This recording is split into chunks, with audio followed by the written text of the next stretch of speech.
Bismillahirrahmanirrahim. Assalamualaikum warahmatullahi wabarakatuh. Perkenalkan, nama saya Nina Nursana dengan NIM 20923 dari Administrasi Bisnis 7. Saya di sini akan mempresentasikan hasil analisis corporate governance atau juga DCG pada PT Asuransi Allianz Life Indonesia. Baik, untuk mempersingkat waktu, langsung saja pada pematerian pertama, yakni mengenai pendahuluan yang berisi pembahasan mengenai latar belakang, tujuan, dan metodologi. Good Corporate Governance atau BCG dapat dikatakan sebagai suatu proses yang transparan atas penentuan tujuan perusahaan, pencapaiannya, dan penilaian kinerjanya, sehingga dapat membuat suatu sistem yang mengatur dan mengendalikan perusahaan. Adapun urgensi good corporate governance dalam dunia bisnis yaitu sangat penting untuk diimplementasikan oleh sebuah perusahaan guna mendukung kebijakan dan program pemulihan ekonomi nasional, serta membangun lingkungan bisnis yang kokoh, berinovasi, dan berkelanjutan. Adapun manfaat penerapan dari BCG yaitu berdasarkan pendapat yang dikemukakan oleh Next 2003, berikut merupakan beberapa manfaatnya, yaitu mengurangi urgensi cost, mengurangi biaya modal, dan juga menciptakan dukungan para stakeholders. Baik, untuk selanjutnya yaitu ada tujuan dan juga metodologi. Tujuan PPT ini disusun dengan tujuan untuk menganalisis good corporate governance yang sudah diimplementasikan oleh PT Asuransi Allianz Life Indonesia sesuai dengan tata cara pengelolaan dan prinsip-prinsip dalam BCG. Metodologi penelitian ini adalah penelitian dengan metode kualitatif deskriptif. Metode kualitatif adalah prosedur penelitian yang menghasilkan data deskriptif, ucapan pribadi, dan nantinya metode ini menghasilkan data yang deskriptif. Berikutnya merupakan nama dan sejarah perusahaan Allianz Life Indonesia. Allianz Group merupakan perusahaan yang bergelut dalam bidang asuransi dan manajemen aset terkemuka di dunia. Pada tahun 1981, Allianz membuka bisnisnya di Indonesia dengan membuka kantor perwakilan.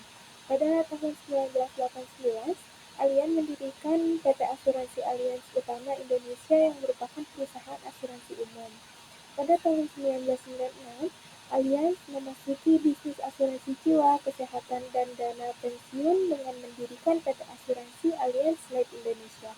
Pada tahun 2006, Allianz Life dan Allianz Utama memulai bisnis asuransi syariah Indonesia, dan pada tahun 2023, PT Asuransi Allianz Life Indonesia resmi beroperasi sebagai entitas terpisah yang memerlukan perlindungan asuransi jiwa dan pengelolaan risiko keuangan yang berlandaskan aturan syariah. Adapun visi misi dan goals dari PT Asuransi Allianz Life Indonesia sendiri adalah sebagai berikut, yaitu visinya Allianz Indonesia adalah pilihan utama, merek terpercaya yang memberikan pengalaman tak terlupakan.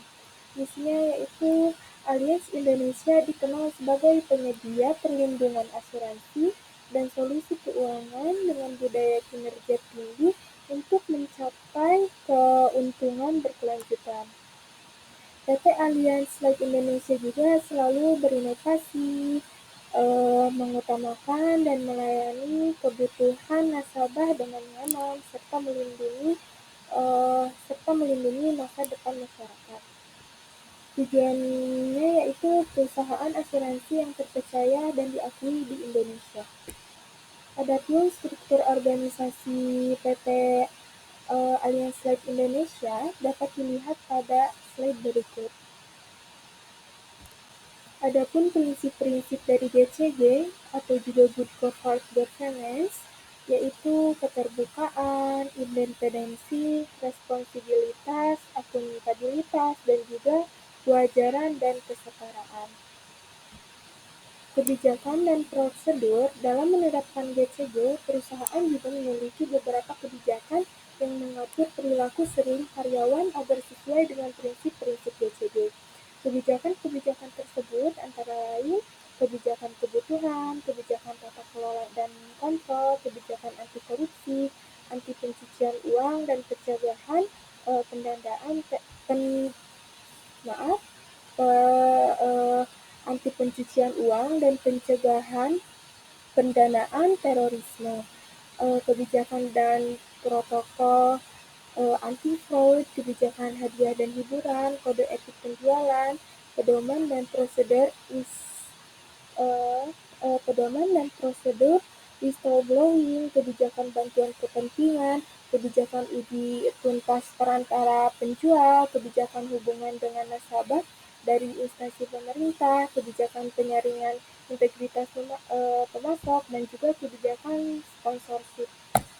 Tata kelola RUPS juga atau juga bisa disebut Rapat Umum Pemenang Saham merupakan pemenang otoritas tertinggi di perusahaan yang berfungsi mewakili kewenangan dan kepentingan pemegang saham yang tidak dimiliki Dewan Komisaris dan Direksi. Dewan Komisaris menjalankan fungsi pengawasannya dengan mengemban tugas dan tanggung jawabnya, di antaranya memberikan rekomendasi dan nasihat serta mengevaluasi pelaksanaan kebijakan strategis yang berhubungan dengan kegiatan usaha dan manajemen perusahaan. Dewan Pengawas Syariah merupakan badan independen yang didirikan berdasarkan pedoman yang ditetapkan oleh Dewan Syariah Nasional. Direksi adalah organ perusahaan yang bertanggung jawab dalam mengelola dan menjalankan aktivitas perusahaan sesuai dengan anggaran dasar perusahaan wajib penyelenggara RUPS minimal satu kali dalam setahun dalam bentuk RUPS tahunan. Selain RUPS tahunan, perusahaan dapat menyelenggarakan RUPS luar biasa jika diperlukan. Adapun indikator kinerjanya yaitu Dewan Komisaris, Komisaris Independen, Direksi, Dewan Pengawas Syariah, Komite Audit, Komite Pemantau Risiko, dan juga audit internal. Penilaian WCG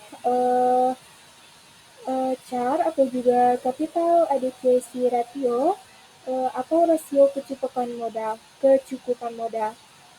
Penilaian pemodalan dimasukkan untuk mengevaluasi kecukupan modal perusahaan dalam mengelola eksposur risiko saat ini dan pada waktu mendatang melalui penilaian kuantitatif dan penilaian kualitatif atas rasio atau komponen sebagai berikut.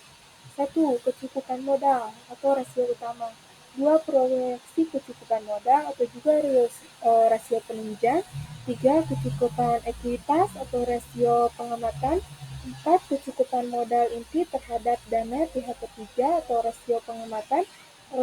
Fungsi internal intermediasi atas dana investasi dengan metode bagi untung rasio pengamatan. Penilaian GCG, Asset Quality. Penilaian kualitas aset dimaksud untuk mengevaluasi kondisi aset perusahaan dalam mengelola eksposur risiko saat ini dan pada waktu mendatang, melalui penilaian kuantitatif dan penilaian kualitatif atas rasio atau komponen sebagai berikut. 1. Kualitas aset produktif. 2. Pembiayaan bermasalah. 3.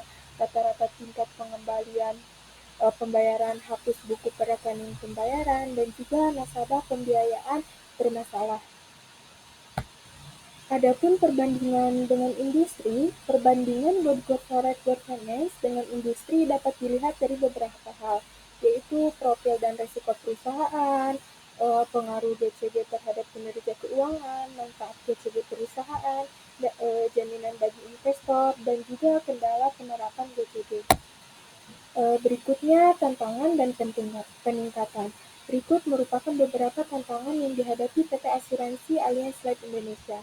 1. Polarisasi dan ketidaksetaraan. 2. Tingkat penetrasi asuransi. 3. Gap literasi dan inklusi asuransi. Rekomendasi berdasarkan tantangan yang sudah dipaparkan sebelumnya, sebaiknya perusahaan terus mengupdate berbagai tata kelola usaha yang baik atau good corporate governance dengan peka terhadap situasi kondisi saat ini yang sangat dinamis. Dengan demikian, perusahaan akan melakukan inovasi dalam setiap perjalanannya dan masyarakat akan terus memperhatikan dan tidak menutup kemungkinan kemungkinan akan adanya peningkatan minat masyarakat terhadap perusahaan. Jadi simpulannya adalah berdasarkan hasil penelitian dan pembahasan, dapat disimpulkan bahwa PT Asuransi Allianz Life Indonesia sudah menerapkan Good Corporate Governance (GCG) atau juga GCG dengan baik dan konsisten. Terbukti dengan adanya penghargaan Excellence Good Corporate Governance (EXA) in developing business segmentation to optimize insurance service dengan kategori life insurance dari Warta Ekonomi pada tanggal 31 Januari 2023. Selain itu, terbukti dalam laporan tahunan bahwa PT Asuransi Allianz Life Indonesia senantiasa menerapkan prinsip-prinsip GCG dengan baik. Mungkin sekian presentasi dari saya. Mohon maaf bila banyak kesalahan dan kekurangan. Wassalamualaikum warahmatullahi wabarakatuh.